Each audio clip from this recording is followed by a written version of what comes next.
기도하겠습니다. 은혜가 풍성하신 하나님, 귀하고 복된 주일 보내게 하시고 주일 일부 예배 은혜 가운데 올려드리게 하시며 오후 예배로 모든 예배자가 한자리로 다시 불러 모아주시니 감사합니다. 우리의 범사에 가장 귀한 자리, 가장 기쁜 자리, 가장 사모하는 자리가 바로 예배의 자리가 되게 하여 주옵소서. 예배의 자리 가운데 하나님을 깊이 만나고 하나님의 말씀을 받으며 하나님께 찬양으로 영광 올려드릴 때에 하나님, 우리의 예배를 기쁘게 흠양하시고 하나님의 임재를 우리에게 보여 주옵소서. 이 시간 하나님 말씀 받습니다. 이 말씀이 오늘 나에게 주시는 생명의 말씀인 줄로 알고 이 말씀 붙들고 한 주간 기쁨으로 감사로 살아갈 때에 신앙이 상황을 이길 수 있는 은혜의 날을 허락하여 주옵소서. 감사드리고 살아계신 예수님의 이름으로 기도하옵나이다. 아멘. 이번 주는 저와 여러분이 여호수아를 읽습니다. 여호수아 읽는 가운데 1장부터 24장까지 쭉 이어집니다. 결국 여호수아의 모든 걸음걸음은 하나님의 은혜로 가득 찬 걸음입니다. 요단이 갈라진 것, 여리고가 무너진 것, 그리고 그 외에 수만 가지 전투 가운데, 그리고 땅을 분배하는 모든 가운데 결국은 하나님의 은혜가 아닌 것은 아무것도 없었습니다. 요단을 가른 것도 하나님께서 갈라주신 것이고, 요단이 무너진 것도 그냥 이스라엘 백성들은 그 주변을 돌고 찬양했을 뿐인데 하나님의 은혜로 무너진 거죠. 결국은 아브라함에게 약속하셨던 그 가나안 땅, 그 약속의 땅이 결국은 여호수아 때에 성취가 됨을 보게 됩니다. 하지만 오늘 저와 여러분 읽은 이 본문 이 시점에서는 오늘 이 설교의 제목처럼 현실과 약속 사이에 있습니다. 그건 모세도 마찬가지죠. 모세도 하나님의 약속을 받고 하나님의 말씀을 받았지만 그런데 결국 요단을 건너지는 못했습니다. 하지만 그럼에도 불구하고 모세는 하나님 앞에서 기뻐했죠. 약속의 땅을 가지 못했지만 그럼에도 불구하고 모세는 저 약속의 땅을 향해 이스라엘 백성들이 진군해 갈 거라는 그 약속을 마음 가운데 확고히 부여잡고 있었기 때문입니다. 저 요단 건너편에 보이는 저 젖과 꿀이 흐르는 땅 가나안, 거기가 이제 본인이 신명기 말미에 고별 설교를 하는 그 말씀을 받는 사람들이 결국 저 땅 가서 살게 될 거다. 그 은혜가 모세 가운데 있었던 거예요. 현실이 있고 약속이 있지만 그 간극 안에서 물론 아쉬움이 있었겠지만 큰 아쉬움으로 남진 않고 오히려 약속을 바라보며 하나님을 앙망할 수가 있게 되었습니다. 여호수아도 마찬가지죠. 약속을 받았습니다. 이제는 모세도 없습니다. 여호수아가 이스라엘 백성들 출애굽 2세대를 데리고 이제 가나안 땅을 정복해야 됩니다. 그동안은 광야를 돌며 하나님께서 하늘에서 주신 만나와 메추라기를 먹으면서 그렇게 살아왔는데 이제는 그렇지 않습니다. 이제는 활을 들고 창을 들고 나가서 싸워야 되고 하나님께 물어야 되고 그 가운데 사상자도 있을 수 있는 그런 전쟁 가운데로 이스라엘이 나아가야 됩니다. 두렵죠? 떨리죠? 그런데 그 약속과 현실 사이에 있는 여호수아에게 하나님께서 주신 말씀, 여호수아 1장 6절에서 7절 말씀이죠. 강하고 담대하라. 너는 내가 그들의 조상에게 맹세하여 그들에게 주리라 한 땅을 이 백성에게 차지하게 하리라. 오직 강하고 극히 담대하여 나의 종 모세가 내게 명령한 그 율법을 다 지켜 행하고 우로나 좌로나 치우치지 말라. 그리하면 어디로 가든지 형통하리라. 성경에서 제일 많이 나오는 단어가 바로 두려워하지 말라는 말씀이라는 건 제가 이 자리에서 여러분과 함께 나누었습니다. 사랑하는 것 맞아요. 믿어야 되는 것 맞아요. 하나님 말씀 순종해야 되는 것 맞아요. 그런데 성경에서 제일 많은 명령은 두려워하지 마라입니다. 왜냐하면 우리는 하나님의 약속을 받은 존재이기 때문입니다. 하지만 하나님의 약속을 받았지만 이 땅에서 살아가는 현실의 삶은 결코 녹록치가 않습니다. 그 가운데 우리가 온전하게 앙망해야 될 존재, 우리가 그럼에도 불구하고 바라봐야 될 존재는 오직 하나님밖에 없습니다. 하나님만 온전하게 바라볼 때 그때 비로소 우리는 두려워하지 않고 놀라지 않고 하나님의 은혜를 사모하는 자리로 나아갈 수 있습니다.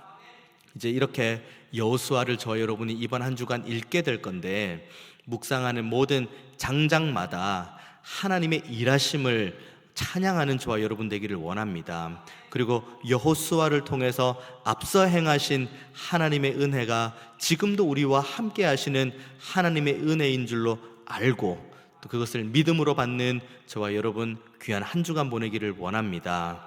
오늘 본문은 이제 여리고를 점령하기 전에, 이제 가나안 땅으로 들어가기 전에 여호수아가 다시 한번 정탐꾼을 보내는 내용이 나옵니다. 그런데 어떻게 된 일인지 정탐꾼이 여리고에 들어가자마자 얼마 안 있어서 여리고 왕이 정탐꾼이 들어왔다는 사실을 알게 됩니다. 어떤 경로로 알게 되었는지는 알 수 없지만 어쨌든 알게 되어서 이 정탐꾼들을 추적해 갑니다. 그런데 추적해 가는 가운데 정탐꾼을 숨겨준 사람이 있는데 그 사람이 바로 라합이죠. 2장 1절입니다. 오늘 저희 여러분 읽은 본문의 앞단락인 2장 1절에 보면은 이렇게 기록합니다.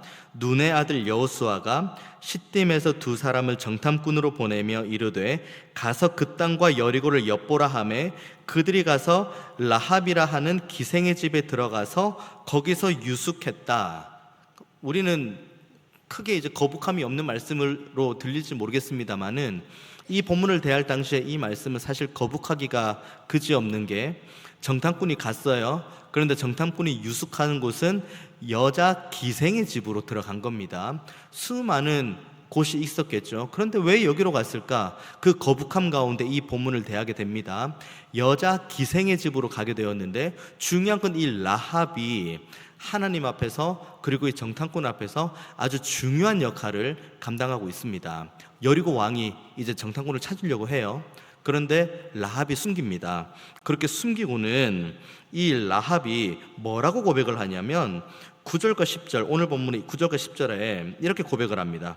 말하되 여호와께서 이 땅을 너희에게 주신 줄을 내가 아노라. 우리가 너희를 심히 두려워하고 이 땅 주민들이 다 너희 앞에서 간담이 녹나니 이는 너희가 애굽에서 나올 때에 여호와께서 너희 앞에서 홍해물을 마르게 하신 일과 너희가 요단 저쪽에 있는 아무리 사람의 두 왕 시혼과 옥에게 행한 일, 곧 그들을 전멸시킨 일을 우리가 들었다. 이 말씀을 지금 전하고 있습니다. 라합의 직업이 기생이라는 것은 1절을 통해서 나옵니다.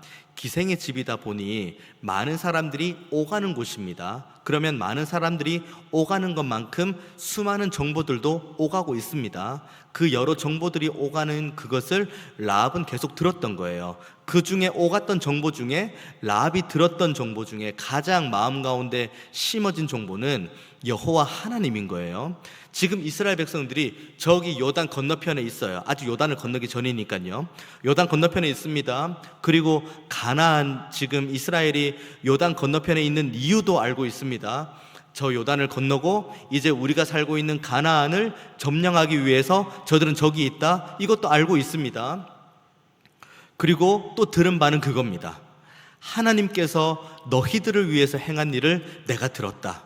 홍해물을 마르게 한 것과 그리고 시원한 옥을 전멸시킨 것과 그 모든 것을 내가 다 들었다. 그런데 그 가운데 결국 11절에 뭐라고 이야기합니까? 그 얘기를 다 들었는데 우리가 듣자 곧 마음이 녹았고 너희로 말미암아 사람이 정신을 잃었나니 너희의 하나님 여호와는 위로는 하늘에서도 아래로는 땅에서도 하나님이시니라.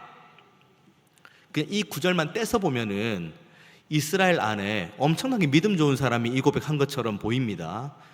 하늘의 하나님, 땅의 하나님, 홍해물을 마르게 하신 하나님, 대적들 전멸시키신 하나님, 이걸 지금 누가 고백하고 있습니까? 라합이 고백하고 있습니다.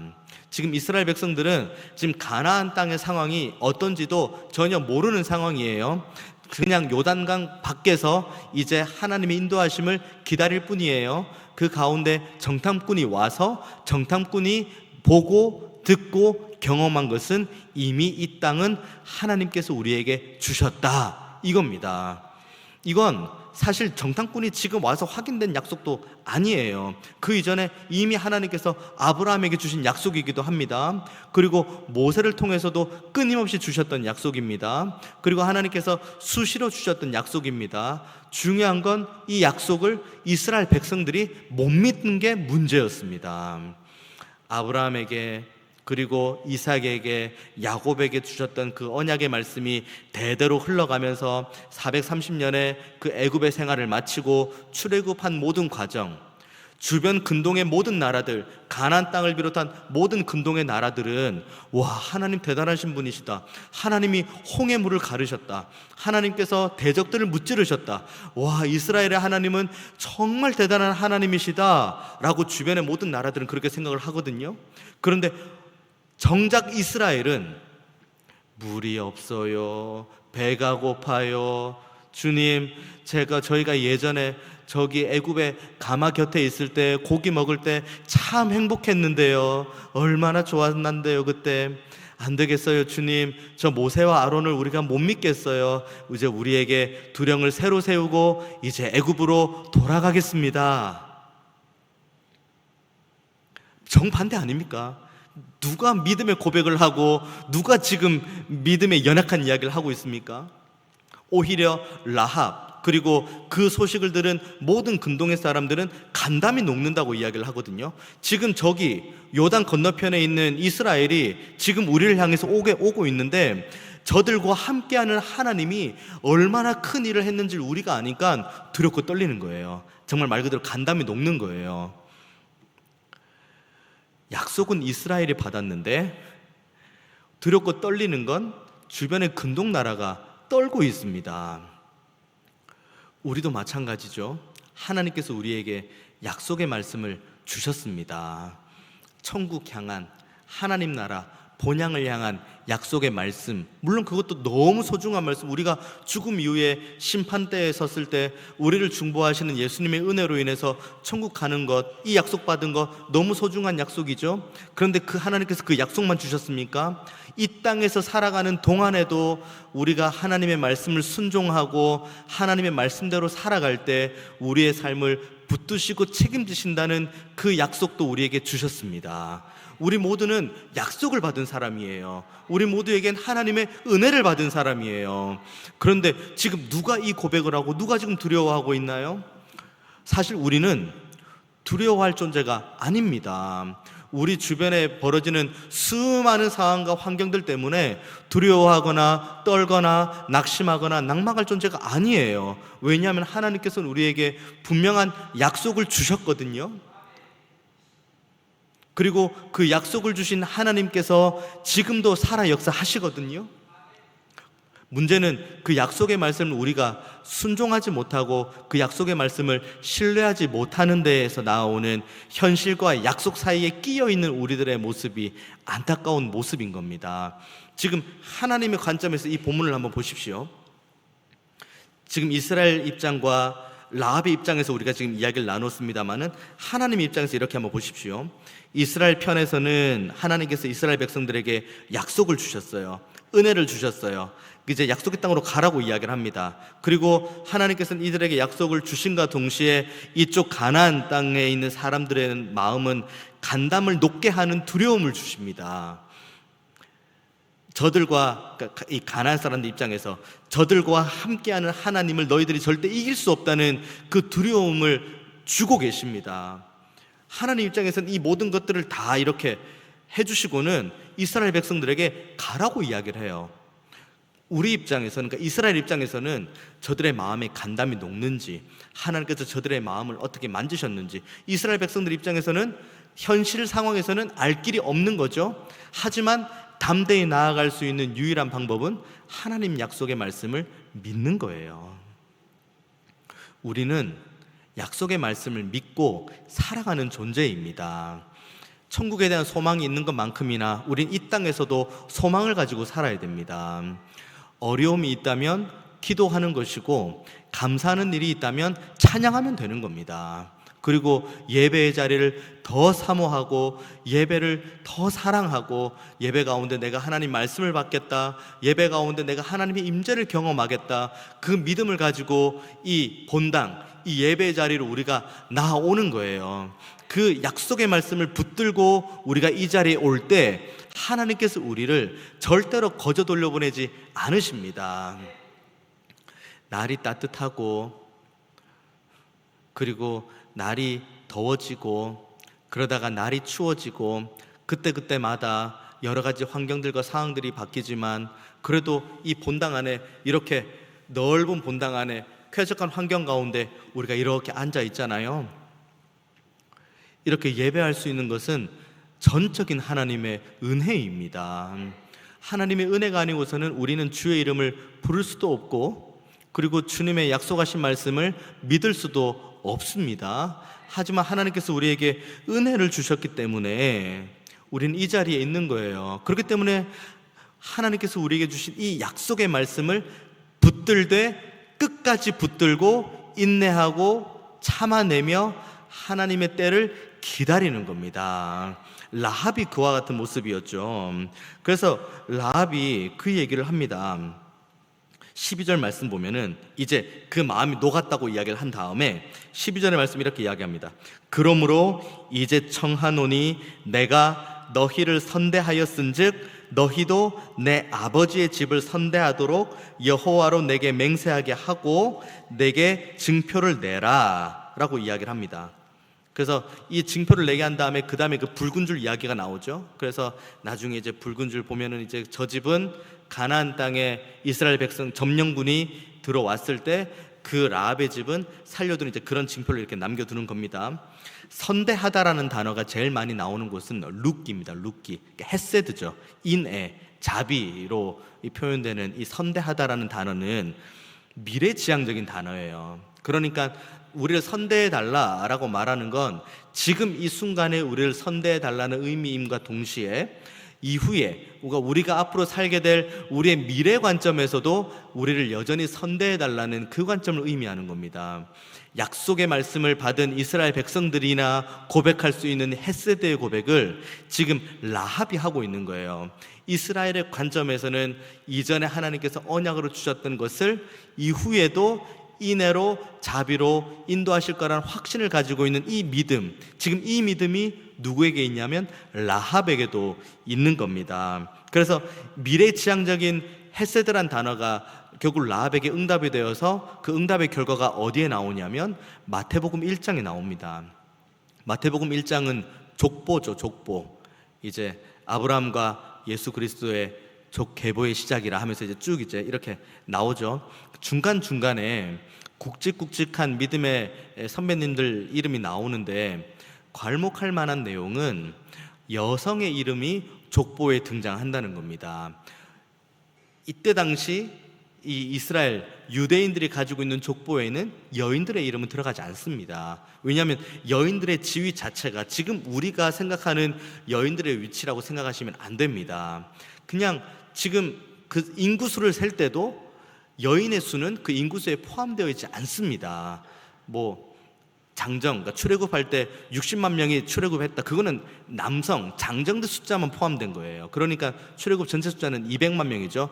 여인과 아이와 노인까지 다 합치면 그렇게 되는 겁니다. 그만큼 여인이 어떤 족보에 이름을 넣는다는 건 거의 있을 수가 없는 일인데 예수님의 족보, 예수님께서 이 땅에 태어나실 때 그 족보를 거슬러 올라가는 쭉 위에서 내려오는 족보에 여인의 이름이 나오는데 다말, 룻, 바세바, 마리아 이렇게 4명과 함께 라합의 이름이 등장합니다.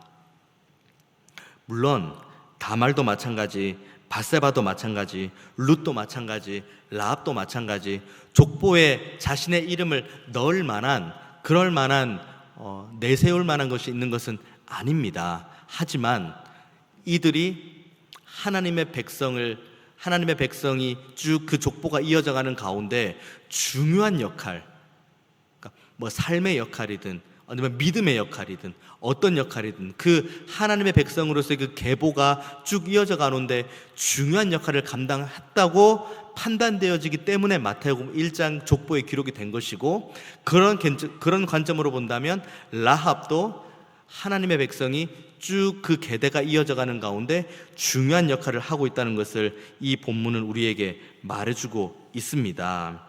창세기 15장의 약속이에요. 결국은 가나안 땅. 근데 가나안 땅 이야기할 때 그 약속을 주십니다. 가나안은 그 죄가 다할 때, 그때 그 가나안의 죄를 심판하는 격으로 이스라엘 백성들이 가나안 땅을 점령하고, 그래서 이스라엘이 가나안 땅을 차지한다. 그런 개념으로 이제 언약이 쭉 이어져 갑니다. 그러니까 이스라엘 백성들 입장에서 가나안 땅에 점령하는 것은 아무도 없는 땅을, 그냥 무주공산과도 같은 땅을 점령하는 것이 아니에요. 거기에는 정말 그 안악자손과 같은 큰 사람도 있죠. 그러니까 처음에 민수기에서 정탐꾼 보낼 때 우리는 메뚜기와 같다고 말하는 이유도 바로 그와 같습니다. 장대한 사람들이 있어요. 그리고 철병거를 가지고 있는 사람들도 있습니다. 그게 지금 이스라엘 백성들이 나아가는 가나안 땅의 모습이에요. 그런데 그 가운데 이스라엘이 믿음으로 가나안 땅을 점령해가는 그 초입에 라합이 하나님 앞에 보여준 믿음이 이만큼 크다는 겁니다. 더 나아가서는 이스라엘 백성들이 이 가나안 땅을 점령해가는 모든 과정 가운데 철병거 있죠, 거대한 사람들이 있죠, 견고한 성이 있죠. 근데 그 가운데 분명하게 가나안이 가지고 있는 죄의 관영함, 죄가 많아지는 요소, 그 요소는 아이 희생, 그리고 사원, 매춘, 이와 같이 죄 없고 힘없는 이들을 잔인하게 희생시키는 그 모든 죄로부터 믿음을 가지고, 너희들이 이 땅을 차지하게 된 것은 너희들의 힘이 아닌 내가 너희에게 준 약속의 말씀으로 인한 거라는 사실을 꼭 마음건대 새겨라고 라합을 통해서 하나님께서 말씀하고 계십니다. 라합은 지금 가장 신실한 믿음의 고백을 하고 있는 거예요. 나 알고 있다. 하나님께서 어떤 분인지 알고 있다. 그리고 그 소식으로 인해서 우리 모두가 간담이 녹았다. 이 사실이 라합을 통해서 정탐꾼에게 알게 되고, 정탐꾼은 이제 다시 본진으로 돌아가서 그곳에서 있는 여호수아와 모든 이들에게 이 상황을 다 말해주는 겁니다. 그리고 이것들을 통해서 하나님의 약속이 성취되었다는 확신, 그리고 하나님께서 지금도 우리와 함께 하신다는 확신, 이 확신을 가지고 이제 3장에서 이스라엘은 요단을 건너게 됩니다. 요단을 건너고 여리고성을 차지하고, 그리고 수많은 이들을 다 차지하고, 그리고 땅 분배를 은혜 가운데 다 마친 다음에 여호수아의 마지막 고백은 무엇입니까? 너희들은 뭘 섬기든 나와 내 집은 여호와를 섬기겠다. 지금까지 우리가 지내온 건 너희들이 다 경험했지 않냐. 이제 출애굽 2세대들이 이제 가나안 땅을 다 점령하고 땅 분배까지 다 마친 거예요. 눈으로 본 거예요. 광야에서 그냥 듣기만 했던 모든 내용들이 이제는 눈으로 본 거예요. 하나님께서 주신 약속의 말씀이 눈앞에서 성취된 걸 본 거예요. 어떻게 떠납니까? 하나님을 어떻게 떠나나요? 하나님을 믿는 믿음의 자리에서 어떻게 떠나나요? 영생의 말씀이 여기에 있는데 우리가 어디로 떠나나요? 시험 들 일 있죠. 어려운 일 있죠. 그리고 하나님 앞에서 가슴을 치는 일 있죠. 수많은 일들이 많이 있습니다. 또 내일 무슨 일이 우리 앞에 펼쳐질지 또 모르겠습니다. 하지만 중요한 것은 우리가 그와 같은 현실을 살고 있지만 그 현실 가운데서도 우리가 하나님 한 분 붙들고 하나님 말씀대로 살기로 결단하면 우리의 삶을 책임져 주신다는 약속이 우리에게 있습니다. 그렇기 때문에 우리는 일희일비할 필요도 없고, 우리는 우리가 처한 상황 때문에 우리의 마음이 다른 것들에 빼앗길 필요도 없고, 우리는 다만 하나님만 바라보는 자리로 나아가면 될 뿐입니다. 결국 여호수아와 이스라엘 백성들이 가나안 땅을 차지했습니다. 물론 중간중간에 연약함들이 남겨지게 되었고, 그 남겨짐이 사사기에서 또 엄청나게 큰 가시와 같은 역할로 이스라엘을 괴롭히긴 하였습니다마는, 결국 가나안 땅을 점령한 것은 하나님의 은혜로 점령을 했습니다. 여호수아가 능력이 있어서요, 여호수아가 군사적으로 전술 능력이 있어서요, 그리고 이스라엘이 이렇게 힘이 있고 무기가 잘 발달되어서요? 아니요, 하나님께서 이기게 하신 겁니다. 이 전쟁은 하나님께 속한 전쟁입니다. 그러면 하나님께 속한 전쟁이면 하나님께서 책임지시는 전쟁, 하나님께서 책임지시는데 질 전쟁은 없습니다.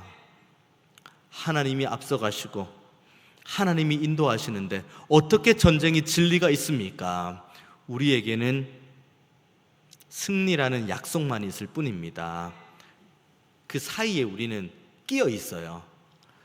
우리에게 주신 약속의 말씀과 지금 이 시점에 우리가 눈물로 기도하는 이 상황적 현실, 우리가 울며 기도하는 이 현실 사이에 끼어 있는데, 여기에서 우리가 하나님을 앙망하는 쪽, 하나님의 약속을 붙드는 쪽으로 결정을 하면 우리는 그러면 하나님의 인도하심을 받을 수가 있습니다.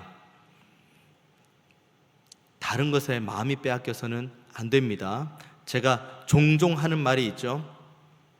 시간이 아까워요.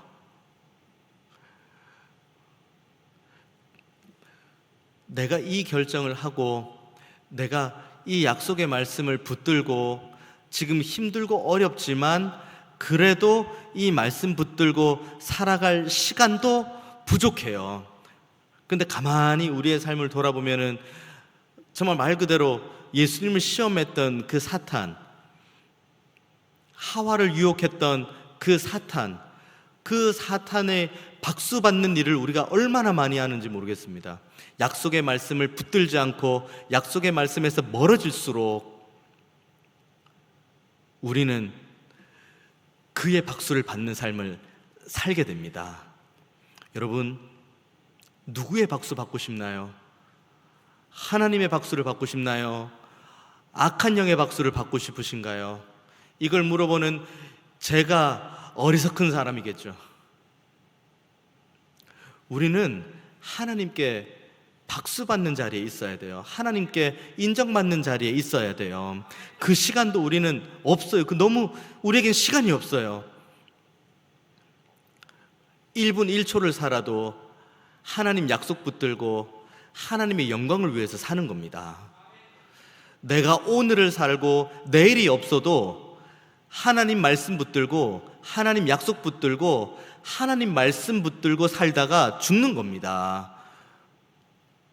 그때 하나님께서 우리를 바라보시면서 잘했다, 착하고 충성된 종아, 그 약속의 말씀을 주십니다. 하나님 약속의 말씀 붙들고 살다가 피곤하십니까? 잘 사시는 거예요. 하나님의 약속 붙들고 살다가 어려운 일 당합니까? 잘 살고 있는 거예요.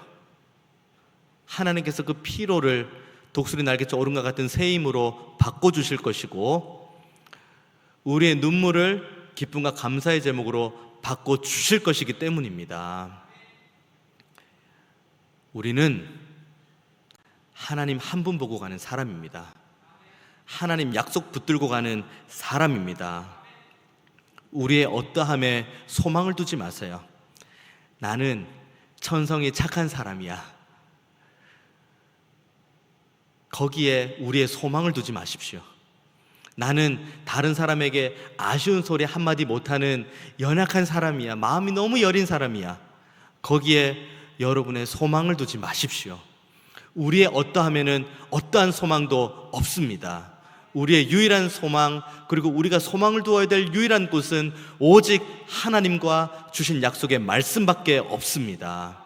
왜냐하면 우리는 어제 괜찮다가 오늘 흔들리고, 오늘 괜찮다가 내일 흔들리는 여전히 변덕스러운 모습이 우리들의 모습이지만, 하나님도, 그리고 하나님께서 주시는 약속의 말씀도 절대로 흔들리지 않기 때문입니다. 그 약속의 말씀을 견고하게 믿고 신뢰하고 나아가는 저와 여러분 되기를 원합니다. 군대 생활 해보신 분들은 너무 잘 아시겠지만 저녁 날짜만을 바라봐요. 약속의 날이죠. 해방의 날. 26개월을 지내는 동안 그날만 바라보면서 지내요. 내가 경상도 사투리를 쓴다는 이유만으로 고참에게 한 대 맞고, 물론 그 고참은 전라도 사투리를 쓴 분, 충청도 강원도 사투리를 쓴 분들 모두 다 때리긴 했습니다. 제가 경상도기 때문에 그런 건 아니에요. 그렇게 고참에게 경상도 사투리를 쓰면서 한 대씩 맞으면서도 버틸 수 있었던 유일한 이유는 2004년 6월 28일 이거 하나 봤기 때문입니다. 2004년 6월 28일이 무슨 날일까요? 어쩌다 보니까 제 저녁 날을 여러분들에게 말씀을 나누게 되네요.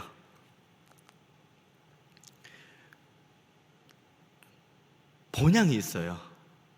우리는 아픔도 없고 근심도 없고 병원 예약을 할 필요도 없고 누군가에게 상처받고 누군가에게 시험받을 그런 것도 아닌 정말 그 영원한 복락과 그 은혜의 강수가 가득한 그 나라가 예비되어 있어요. 이 땅에서 점과 같은 인생을 살아가는데 뭐가 그렇게 아쉽고 뭐가 그렇게 어렵고 뭐가 그렇게 시험이 들고 뭐가 그렇게 눈물이 나고 뭐가 그렇게 아픕니까? 주님께서는 나를 대신해서 죽으셨습니다.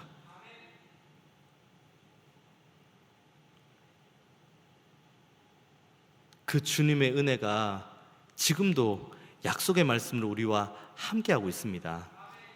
제가 2004년 6월 28일 벌써 20년이 지났네요. 말하고 보니까 전역한 지 20년이 지났네요. 2004년 6월 28일만 바라보며 그 고참에게 한 대씩 맞으면서 견뎠던 것처럼 하나님 나라 향한 산소망 붙들고 이 현실을 믿음 가지고 살아내보는 겁니다. 한번 살아내 봅시다. 그리고 하나님께서 우리를 어떻게 책임지시는지, 하나님께서 우리를 어떻게 붙드시는지, 하나님께서 우리를 어떻게 인도하시는지 한번 같이 보는 저와 여러분 되기 원합니다. 언제까지나 누구 초대해가지고 여기서 제가 뭐 이만저만한 어려움이 있었는데 그때 하나님께서 이렇게 은혜를 주셔가지고 제가 이렇게 살았습니다. 와, 저 집사님 대단하다, 저 권사님 대단하다, 저 장로님 대단하다, 와, 저 배우 대단하다. 언제까지 우리가 박수만 치고 있습니까? 이제는 우리가 그 박수 받는 자리로 나아가야 됩니다.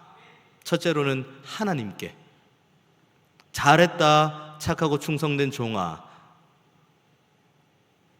잘했다 착하고 충성된 학용아, 잘했다 착하고 충성된 아까 구역장 모임 때 했던 영호가, 각자의 이름을 한번 부르시면서 한번 이번 한 줄 살아보십시오. 잘했다 착하고 충성된 학용아. 이 믿음 가지고 살아가면 우리는 이 땅에서 믿음으로 이기지 못할 것 아무것도 없습니다. 현실의 벽이 아무리 높을지라도 나를 위해서 죽으신 그 주님의 은혜가 넘어가지 못할 벽은 아무것도 없습니다. 우리 주님의 은혜로 한번 살아봅시다. 약속의 말씀 다시 한번 붙들어 봅시다. 그리고 약속의 말씀 가지고 한번 살아봅시다. 한번 내 몸을 하나님의 은혜에 한번 던져봅시다. 그때 하나님께서 우리를 어떻게 붙드시고 어떻게 인도하시고 어떻게 책임지시는지 그 살아계신 하나님을 온전하게 경험하는 저와 여러분 되시기를 주님의 이름으로 축원드리겠습니다. 기도하겠습니다. 은혜가 풍성하신 하나님, 모세도 그렇고 여호수아도 그렇고 약속의 말씀 붙들고 현실의 어려움을 넘어가고 이겨내며 결국은 약속을 말씀을 성취하신 하나님의 은혜를 경험했습니다.